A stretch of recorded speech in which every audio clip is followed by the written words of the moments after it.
देखने में बहुत खूबसूरत, संस्कारी, मृदुभाषी रागिनी के जीवन में कोई कमी नहीं थी, पर अभी तक उसकी गोद सूनी थी। उसकी शादी के पूरे 5 साल हो गए थे, पर अभी तक उसके घर आंगन में कोई भी फूल नहीं खिला था। रागिनी घर में सबको बहुत खुश रखती थी। रागिनी के घर में उसके सास ससुर और पति अमित व एक बड़ी ननद रमा थी, जिसकी कई साल पहले शादी हो चुकी थी, पर उसी शहर में होने से अक्सर ही उसका आना जाना रहता था। रमा का लगभग 2 साल का एक बेटा शुभ था। रागिनी उसके बच्चे को खिलाकर अपना मन लगाए रखती थी। उसको माँ से बढ़कर प्यार देती थी। जब भी रमा अपने बच्चे को लेकर मायके आए, तब रागिनी सबकी देखभाल के साथ साथ बच्चे के भी सारा काम खुद ही करना पसंद करती थी। रमा भी मायके में आकर बिल्कुल फ्री हो जाती थी, ना कोई काम में हेल्प करना चाहे और साथ ही बच्चे से भी फ्री हो जाए। आराम के चलते और पास में ही मायका होने से माँ अक्सर आ जाती थी। धीरे धीरे रमा का बेटा शुभ रागिनी को बहुत चाहने लगा और उसी से ही सारा काम करवाना चाहने लगा। जैसे वही मुझे खाना खिलाए, वही मुझे नहलाए। जब भी वो नानी के घर आए तो रागिनी मामी ही सब काम करे।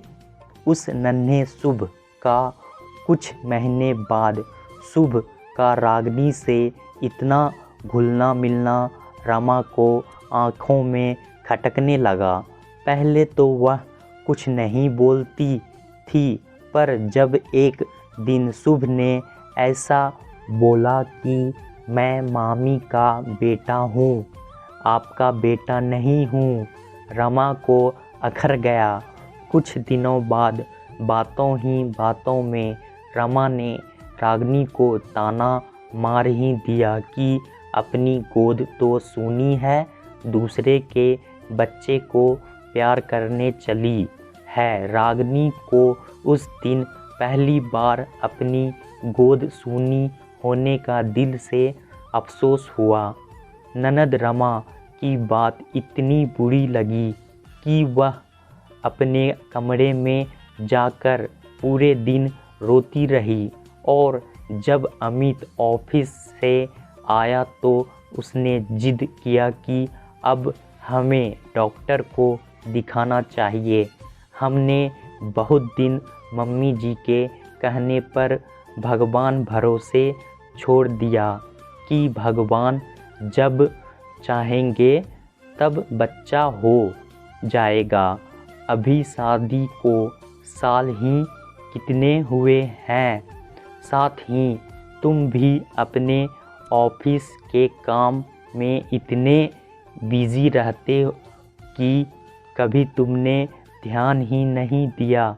लेकिन अब लगभग 7 साल हो गए अमित, अब हमें दिखा ही लेना चाहिए। जिद करने पर अमित उसको डॉक्टर के पास लेकर गया। डॉक्टर ने सब चेक किया और रागिनी बिल्कुल स्वस्थ निकली, पर अमित के ही मेडिकल चेकअप में कुछ कमियां निकल आई, जिसकी वजह से रागिनी मां नहीं बन पा रही थी और डॉक्टर ने बताया कि आगे भी मां बनने के आसार कम ही हैं। बच्चे के लिए आपको IVF का ही सहारा लेना पड़ेगा और उसकी भी सक्सेस की गारंटी नहीं है, पैसे भी काफ़ी लगेंगे। अमित के पास इतने पैसे नहीं थे कि वह ट्रीटमेंट करा सके। रागिनी दुखी मन से चुपचाप घर आ गई और अपने गम में यूं ही गुमसुम रहने लगी। कुछ दिनों बाद रमा फिर आई अपने मायके और बातों ही बातों में फिर उसने रागिनी को बच्चों से संबंधित कुछ ताना दिया।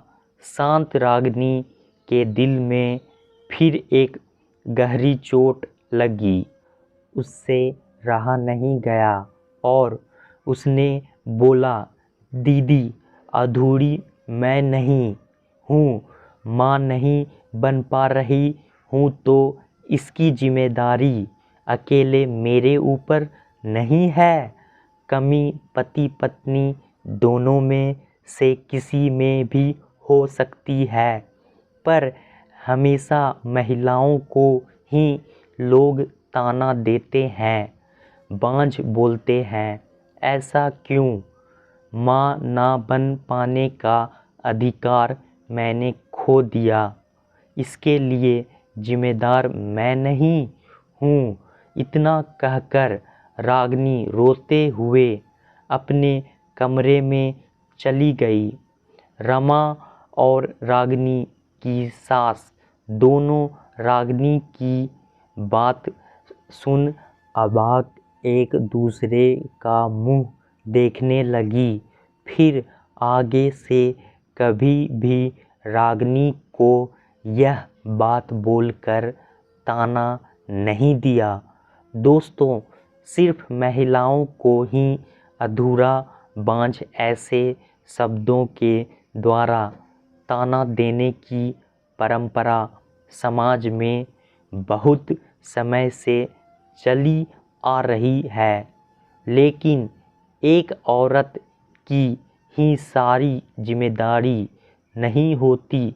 बच्चे पैदा करने में आदमी और औरत दोनों के सहयोग से ही किसी भी बच्चे का जन्म होता है। इसलिए समाज में सिर्फ औरत को बच्चे का होने का जिम्मेदार नहीं समझना चाहिए। धन्यवाद। दोस्तों, कहानी कैसा लगा हमें कमेंट बॉक्स में ज़रूर बताइएगा और चैनल को लाइक सब्सक्राइब करना ना भूलिएगा। धन्यवाद।